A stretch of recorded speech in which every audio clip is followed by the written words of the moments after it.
स्वागत है बच्चों आप सभी का अपने YouTube चैनल पर। मैं गौतम प्रसाद। और आज जो हम बात करेंगे बच्चों, जो जिसके बाद हम सॉल्यूशन जानेंगे असाइनमेंट का, जो है हमारा बीए प्रोग्राम का फर्स्ट ईयर सेकंड सेमेस्टर का जो हमारा दे रखा है, हमारी जो क्वेश्चंस आए हुए हैं हिंदी भाषा और संप्रेषण से। तो हिंदी भाषा और संप्रेषण के तो हमें दो क्वेश्चंस करने बच्चों, क्लियर कट हमें यहीं पे सबसे पहली चीज बता दी गई है, इस बातों को ध्यान में रखिएगा। और बच्चों सबसे पहली बात तो ये है कि अभी आप सभी का रिस्पॉन्स जितना अच्छा आया है, इसकी वजह से आप सभी को सारे असाइनमेंट मैं दे सकता हूँ। इतना ध्यान रखिए बच्चों। तो मैं आपको ये जितने भी असाइनमेंट है वो आपको टाइम से दे रहा हूँ। और आपका बस एक ही काम है, इसको ज्यादा से ज्यादा लाइक शेयर कमेंट जरूर कीजिए बच्चों। ठीक है ना। अब दूसरी चीज जब हम आते हैं बच्चों, हम इसमें क्या चीज बात करेंगे। सबसे पहले जो इसमें बताया गया है, दो ही क्वेश्चन करना है, ठीक है ना। अब हम कौन से क्वेश्चन करेंगे हम उसके बारे में आपको बताते हैं बच्चों। सबसे पहले बच्चों हम उसके बारे में करेंगे, इसी में दोनों आपके कोई से भी दो क्वेश्चन ले लीजिए, इसमें दोनों हो जाएंगे। सबसे पहले हम बात करेंगे बच्चों, हमारा जो है संप्रेषण का महत्व बताते हुए उसके विभिन्न मॉडलों पर प्रकाश डालिए। उसके कौन कौन से मॉडल हैं उसके बारे में हम आपको बताएंगे बच्चों, ठीक है ना। चलिए हम इसके बारे में बताते हैं आप सभी को। तो हमारा जो संप्रेषण का जो है मेन आ जाते हैं। अब आते हैं बच्चों संप्रेषण है क्या। सबसे पहली चीज, संप्रेषण मतलब क्या होता है, लिखित या तो गैर शाब्दिक, मतलब कि संप्रेषण होता है मौखिक, ठीक है ना। तो मौखिक भी होता है, कई होता है लिखित भी होता है, और कई गैर शाब्दिक भी होता है। तो मौखिक संप्रेषण क्या होता है, जब हम क्या करते हैं बच्चों, किसी को भी मुख से द्वारा बोलकर अगर किसी को भी भाषा कोई भी मैसेज भेजते हैं, जैसे कि अभी मैं अभी बोल रहा हूँ और यूट्यूब पे आपको मिलेगा, तो इसी को हम क्या कहेंगे, मौखिक संप्रेषण कहेंगे। तो बच्चों इसी के हिसाब से अगर मैं आपको बता दूं, यही हमारा भाषा मीटिंग सामूहिक परिचर्चा सम्मेलन टेलीफोन बातचीत रेडियो द्वारा ये जितने भी है हमारे किसके हैं, मौखिक संप्रेषण के ही कारण है। और ये संप्रेषण जो हम कर रहे हैं, आप दोनों जो मुझसे क्या करते हैं, व्हाट्सअप करते हैं, कमेंट करते हैं, ये सारे क्या है, संप्रेषण का ही माध्यम है। तो बच्चों सबसे पहले बात जो इसमें आती है, आंतरिक और बाह्य दोनों ही प्रकार के संप्रेषण होते हैं, ठीक है ना। तो ये क्या है, संप्रेषण मौखिक सबसे बड़ी कमी क्या होती है इसमें, प्रमाणित नहीं किया जा सकता, कि कोई भी इसका कोई प्रमाण नहीं होता। अब आते हैं, क्योंकि हमने जो बोल दी उसका कोई विश्वास नहीं रखता, क्योंकि लिखित का एविडेंस होता है, लेकिन कभी भी आपने देखा कोई भी अगर सरकारी कार्य होता है उसमें लिखित रखा जाता है, ना कि मौखिक में होता है। क्योंकि मौखिक हमने बोल दिया हम बातें से मुकर जाते हैं, तो मौखिक का कोई महत्व नहीं होता मौखिक संप्रेषण का। अब आते हैं हम लिखित संप्रेषण के बारे में बच्चों। बस ये हमारा जो लिखित संप्रेषण है बच्चों, लिखित संप्रेषण में हम जब हम अपने संदेश को लिखे गए शब्दों में भेजते हैं, जैसे कि अभी मैंने टाइप किया व्हाट्सएप पे और मैंने नोट्स दे दिया आपको, तो वो क्या है, लिखित है। तो रिपोर्ट तैयार कर दी, जिस तरीके से इसका कोई एक गवाह भी होता है, इसकी का पुख्ता सबूत भी होता है, ये होता है हमारा लिखित संप्रेषण, ठीक है ना बच्चों। अब आते हैं हम गैर शाब्दिक संप्रेषण, ऐसा संप्रेषण जिसमें शब्दों का प्रयोग नहीं होता। बच्चों सबसे पहले जानने की बात क्या है, वह संप्रेषण जिसमें कि शब्दों का प्रयोग ना हो, वो हमारा क्या है, गैर शाब्दिक संप्रेषण कहलाता है। जब आप कोई भी तस्वीर देखते हैं, ग्राफ देखते हैं, आकृति देखते हैं, तो आपको उसमें प्रदर्शित संदेश प्राप्त होता है।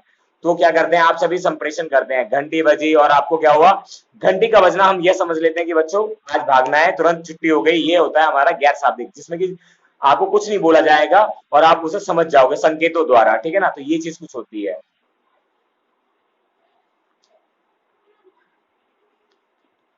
अब बच्चों हम जो बात करेंगे संप्रेषण की जो सेवाएं हैं वो कौन कौन सी है। तो बच्चों जो संप्रेषण की सेवाएं हैं, जैसे एक स्थान से दूसरे स्थान पर संदेश भेजने के लिए हमें क्या करना होता है, उत्तर प्राप्त करने के लिए किसी भी माध्यम की हमें आवश्यकता पड़ती है। मतलब कि मान लीजिए यदि मैं आपको भेज रहा हूं कोई भी अगर ये आंसर भेज रहा हूं, तो मुझे क्या करना होगा, यूट्यूब एक ऐसा प्लेटफॉर्म है जिसके जरिए मैं आपका संप्रेषण कर सकता हूं और आपके असाइनमेंट बनाने में आपकी मदद कर सकता हूं। ठीक है, तो मैं डाक टेलीफोन इंटरनेट की सहायता से आप सभी के पास भेज सकता हूं। तो ये दो भागों में बांटा गया है बच्चों।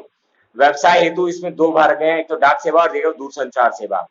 तो बच्चे जो दूरसंचार डाक सेवा है वो हमारा सबसे प्राचीन सेवाएं मानी जाती है, और इसको 1786 में लॉर्ड पॉलिक ने सरकारी डाक भेजने के लिए किया था और 1837 में उपलब्ध हुआ।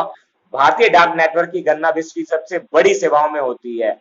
सबसे ज्यादा डाक का प्रयोग इस हमारे भारत में किया गया, ग्रामीण क्षेत्र में इतने डाक हैं, ठीक है ना। टोटल कुल मान लीजिए 1,39,120 ग्रामीण क्षेत्र। तो डाक सेवाएं, विपत्ति सेवाएं, बीमा सेवाएं, ये सारी सेवाएं कुछ है बच्चों। अच्छा, अब आते हैं बच्चों, हमारा क्या होता है पंजीकरण, हम इसमें किस तरीके से हम करवाते हैं, ठीक है ना। तो बच्चों पंजीकरण डाक क्या होता है, सबसे पहले चीज हम ये जान लेते हैं। जो पंजीकृत डाक होता है, यदि डाक भेजने वाला चाहता है कि डाक को प्रेषणीय और अवश्य सुदूर किया जाए, तो ऐसा नहीं होना चाहिए डाक उसे लौटा दिया जाए।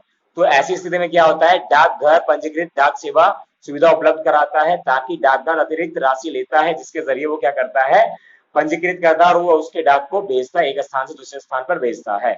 दूरगामी डाक, दूरगामी डाक क्या होता है बच्चों, अतिरिक्त फीस का भुगतान कुछ चुने हुए स्थानों के लिए शीघ्र, मतलब तुरंत हमें भेजने के लिए, ऑन द स्पॉट हमें भेजने के लिए क्या करना होता है, वो तुरंत हमें क्या करना होता है, उसमें भेजा जाता है। अंतरराष्ट्रीय स्तर पे भी इतने हैं और राष्ट्रीय स्तर पे इतने डाक हैं वो।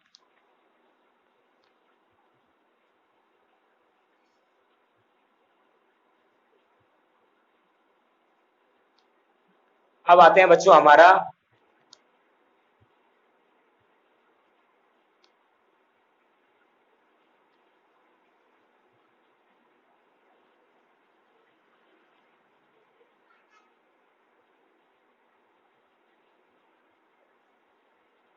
ये हमारा हम इसमें बात करेंगे बच्चों। अब वेबसाइट जो हमारी है, तो उसके बारे में, जो वेबसाइट है हम उसके बारे में जानेंगे बच्चों, आपके आज बताएंगे। तो वेबसाइट जितनी भी जो सेवाएं हैं वो कौन कौन सी है जिसके जरिए मतलब कि पैसा कमाया जाता है। तो वेबसाइट डाक मतलब कि इस सेवा के द्वारा डाकघर बड़ी मात्रा में डाक भेजने पर क्या करते हैं, पहले से ही क्रियाएं को करते हैं और लेना और पैकेट में डालना, उसमें लिखकर टिकट इत्यादि आदि कार्य वो करते हैं। अब एक क्या होता है बच्चों, जैसे मीडिया डाक। मीडिया डाक क्या है आपका, जैसे डाक विभाग मीडिया पोस्ट के माध्यम से क्या करता है, कॉर्पोरेट और सरकारी संगठनों को ग्राहकों तक पहुंचाने में सहायता का एक अद्भुत साधन उपलब्ध कराता है। इस सुविधा के अंतर्गत क्या होता है, पोस्ट कार्ड, अंतर्देशीय एवं डाक स्टेशनरी विज्ञापन छूट दी जाती है, पत्र पेटियों पर स्थान प्रयोजन के द्वारा भेजा जाता है। अब आते हैं हम बच्चों इसमें एक्सप्रेस पार्सल पोस्ट क्या होता है।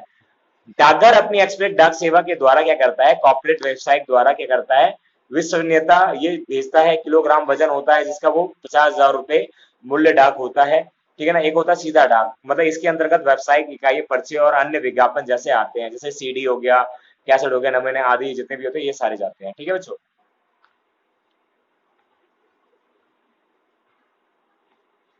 अब आते हैं बच्चों दूर संचार सेवाएं। बच्चों जो दूर संचार जो सेवाएं हैं, भारत में पहली बार जो टेलीलाइन का जो प्रयोग किया गया 1851 में खोला गया था कोलकाता डायमंड हार्बर के बीच, ठीक है ना। पहली बार जो जितनी भी बच्चों पहले अंग्रेज थे तो वो सबसे पहले कलकत्ता ही आए थे, जाहिर सी बात है कि उन्होंने सबसे पहले बंगाल गजट जो हमारा अखबार है वो भी वहीं से चला था। तो यहाँ पे क्या किया गया बच्चों, यहाँ पर 1881-82 में किया गया और संचालित किया गया, XHS शिमला से चालू किया गया। और यहाँ पे अस्थाई लाइन फोन था, अस्थाई लाइन फोन अथवा टेलीफोन मौखिक संप्रेषण के माध्यम से बहुत ही महत्वपूर्ण माना जाता था। तो बच्चों ये जो आज तक हमने संप्रेषण के बारे में जाना, संप्रेषण किस तरीके से होता है, संप्रेषण मतलब बातचीत होता है बच्चों, आप किस किस तरीके से बातचीत कर सकते हैं, उन सभी के बारे में मैंने आपको बताया।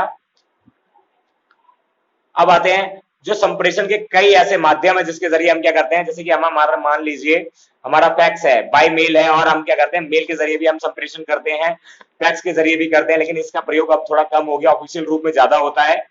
अब ईमेल बच्चों, आज का टाइम सबसे बड़ा ईमेल का सबसे बड़ा टाइम है। हम किसी भी कंपनी में जाते हैं बायोडाटा भेजने के लिए, कंप्यूटर को पंजीकृत करने के लिए हम क्या करते हैं, उसे send करते हैं बच्चों, ठीक है ना। तो ये सारी चीजें सुख सुविधाएं होती है हमारे पास। अब आते हैं संप्रेषण का बच्चों सबसे महत्वपूर्ण प्रश्न यही है हमारा, महत्व क्या है, वेबसाइट को प्रोत्साहन करना।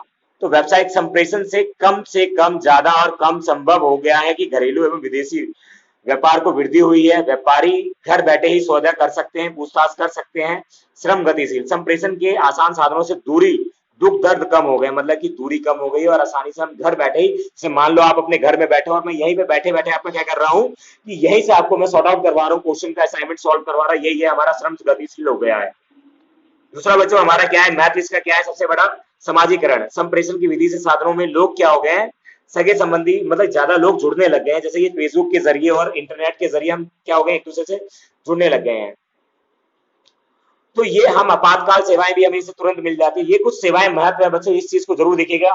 यदि ये वीडियो आप सभी को पसंद आई हो तो लाइक शेयर कमेंट जरूर कीजिएगा, आपकी इच्छा है लाइक कमेंट शेयर कीजिएगा तो, और आपके सपोर्ट से हम आगे बढ़ेंगे। अगर आपके सपोर्ट रहा तो और भी बच्चों के लिए असाइनमेंट बनाया जाएगा।